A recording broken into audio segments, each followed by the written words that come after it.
Nimekuwa nikifuatilia sana, naona vishawishi ni vingi sana. Kweli. Asante. Ujambo lakini? Sijambo. Naam. Makuadi wanasemaje? Hebu nipe update za makuadi kwenye mitandao ya kijamii.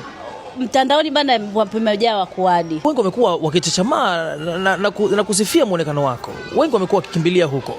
Unafikiri kwa nini imekuwa hivyo mara kwa mara? Watu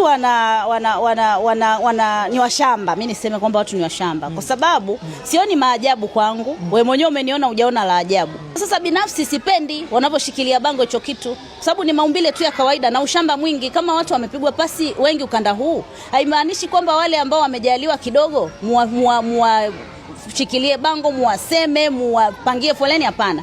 Haya ni maumbile ya Kiafrika, sio kitu cha kuwafanyia watu, kuwa body shame watu. Hapana. Okay. Naam.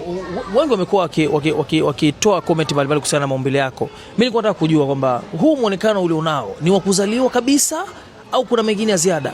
Ni wa kuzaliwa, hamna la ziada. Halipo kwa sababu mimi nimejikuta niko hivi.